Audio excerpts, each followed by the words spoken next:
हाँ बोलो। मुझे ट्रेन की टिकट कटवानी है। अच्छा कहाँ जाना है जल्दी बताओ। अपने मायके जाना है। अरे मतलब कहाँ से कहाँ जाना है ये बताओ। अपने ससुराल से अपने मायके जाना है।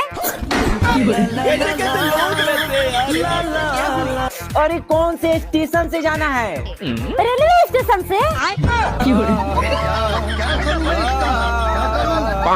अरे रेलवे स्टेशन नहीं, नाम बताइए नाम। अच्छा नाम मेरा गीता है।